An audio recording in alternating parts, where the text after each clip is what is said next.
Hello, Mark Donegan, self-healing practitioner and educator, ordained minister, aka Goldilocks. I did this video yesterday.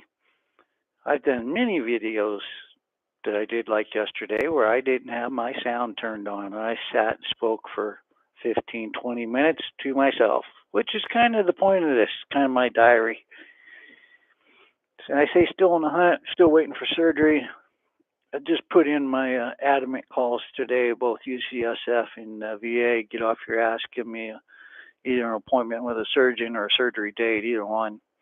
The VA haven't got a plan from them yet. I haven't seen their neurology in a couple of years. So I know they're doing a thorough job because they already told me, getting all my records, which are in depth, considering I've had complete MRIs in pieces and in whole, in entirety, probably half a dozen times in the last year and a half. Let's see, I've had two surgeries in the last year, one cervical, one lumbar. The lumbar didn't work out real well.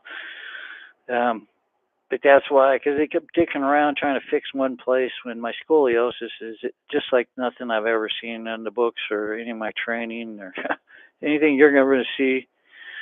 Yeah, it's unique to the doctors. The lower scoliosis on the lumbar is due to my injury, so that's why it's unique. It's not genetic. And at some point, they just started sliding, and they've been sliding progressively faster the last couple of years. So that's what I was looking at, and they were going to do L3-4, which is bone to bone on that vertebrae, and that has not been done. They went up and did L1-2 last year, to try to relieve some of their pain across my stomach, which it did temporarily, but all that shit's back in full force. And so, yeah, they canceled my surgery due to my kidney function report until I saw a nephrologist. It was a 3-month wait for a civilian. I haven't heard from them yet for even scheduling an appointment. Seen the VA, well, teleconferenced the VA nephrologist twice, and second time they called back just so stoked because I had turned my tests around. I'll talk about that later, saying I did it because I did do it, and they do know it to some degree. But yeah, it was mainly for me. It was salt, incredibly. It was also the protein that was killing my kidney. So salt, protein, and gosh, what was the third one? Sugar. And of course, I had to quit smoking, which I did again. I'm almost 2 weeks in now. So yeah, I'm prepping myself for surgery, and my meds are all as stabilized as they can be. My pain comes and goes. It gets to where I can't stand often, more and more. It's progressing, but I'm used to it. I've done it before. I know the battle, so I'm just trying to hang in. I'm actually just like being very casual about it, not working out so hard, because that was like number 5 on the list for the kidney was anxiety, the fidgeting, all that stuff makes the kidney work. On top of all them B vitamin damn drinks that they're all over the place now. And I did vitamins and supplements and herbal supplements. I learned by the time I got to herbal supplements, I had learned not to take so much. And they're telling me not to take those now, and I'm kind of like that because they don't have no clue. And a couple of them are real important for my condition right now. Vitamin D in particular for a kidney.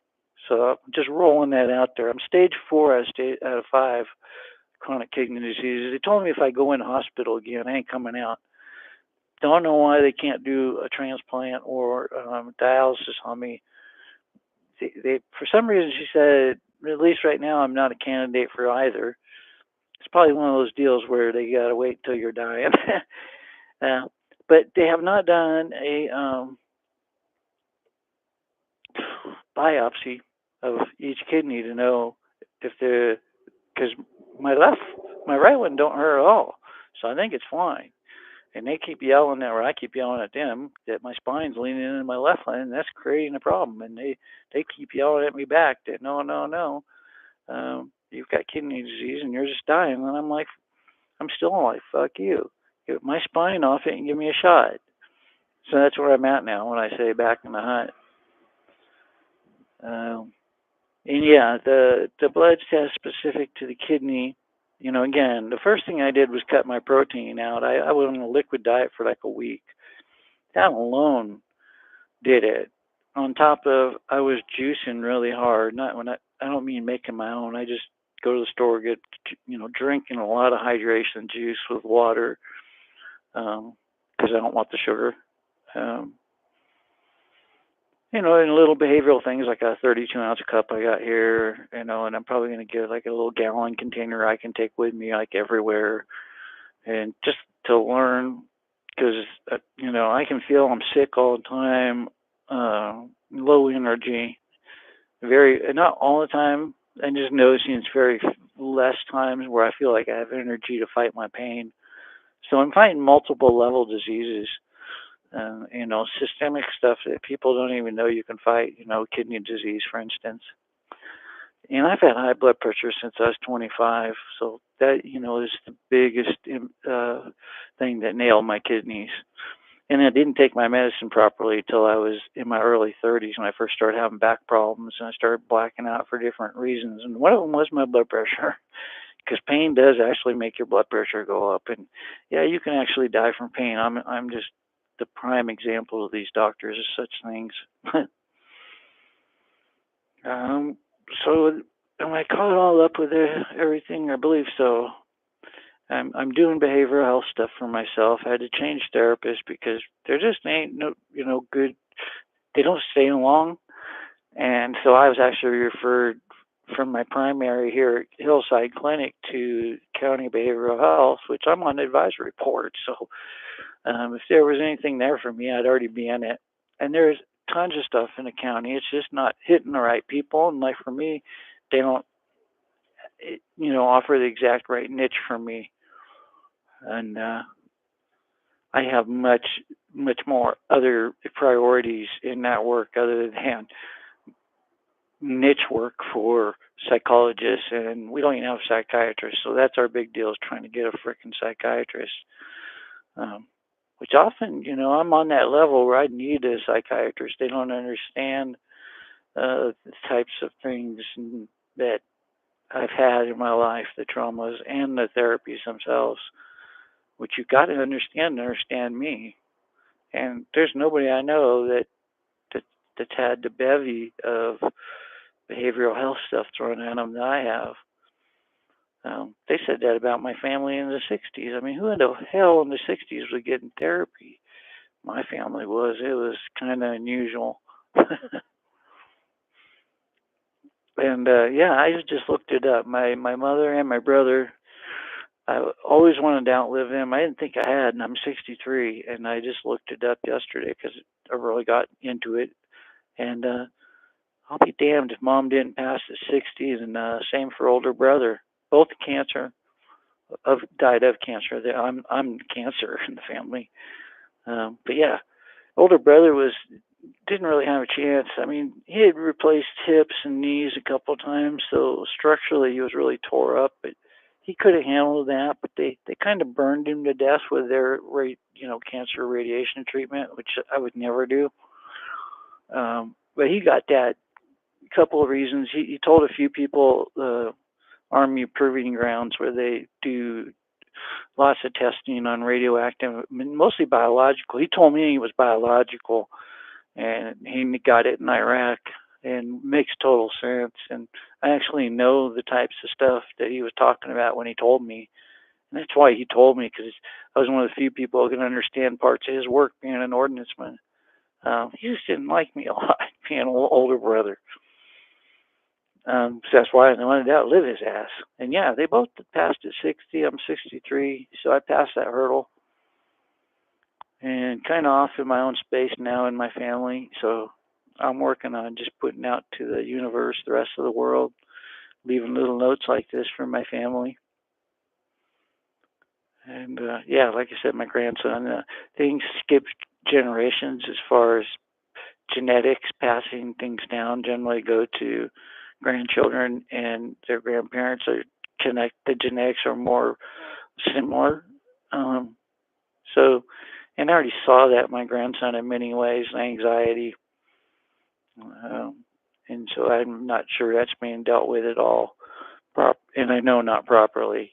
I mean, because you would need me in the picture to have it being done properly. So enough on that. And yeah, enjoying my flipping scooter, even though I just folded up the front. And well, they wouldn't want to call it a wheelie bar, but my front wheelie bar. It's to prevent you from tipping over, which it only does part of the time, at least the way I ride it, because I just dropped over on my ass. Had nothing to do with folding that wheel up. I was doing my normal skidding on my side, because you got to skid on the side on two wheels, bring it to a stop, turn the wheel all the way to the side, have a lot of balls, and have the power turned all the way on. When the power kicks in, boom, throws you up in the air, and you're wheeling. And the next thing you got to do is make sure you turn the wheel straight, because when you land, if it's sideways, you're going boop.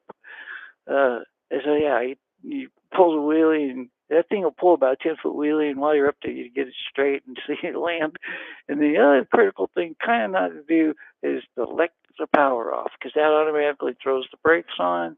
And I think I may have messed the brakes up a little on this thing already because they don't come on no automatic anymore. Like I used to be able to come up to a doorway at about full speed, really fast, and just drop the handle off, and it would stop within like 2 feet. And now I notice sometimes it doesn't stop. And one time, yeah, it had me trapped in the doorway. Some bitch went off when I'm trying to do the key in my door, reaching over the front with my leg out there, trapped my legs, going up the jamb of the door, full speed. And, you know, I can lift it off the ground. So I was pushing back about that hard when I realized, my arm was trapped. So my sleeve was trapped in the damn thing, and it was just going. So I yanked it and yanked my sleeve off. So yeah, and I've hit the door and watched the whole door flex, so I know it will go right through that door, and it'll probably do the same thing driving down a hallway. If I make a turn and there ain't no hallway to turn into, it'll probably go right through, yeah, the wallboard, and I'll be sitting there against studs. So yeah, that's kind of been fun. But yeah, it hurts my spine. It's the same thing. Why I don't ride a bike anymore is because the shocks to the spine. But it is kind of different just to be able to just sit there and it's not the same as the bike. I guess they're not quite as hard. And I can crawl over stuff if I want to. It's a lot easier than the bike. Not going as fast and all. So anyways, yeah, I got a scooter in part of my life, and it's just a piece of things. I can see that now. Even if I needed it a lot, it's still just a piece of things. You still got to get up and walk around. And not really doing exercise program right now. So like I said, just sort of kicking it. Non-smoking, that's been my thing, is not to smoke. And if you watch a lot of my other stuff, most of the time for people, especially like me, type A, it's what you need not to do and what you need not to take, rather than what you need to do and what you need to be taking. So yeah, always reflect on everything in your life. We need very little. Wish I'd known all this stuff earlier. So anyways, that's about it now. Cover everything. Peace out.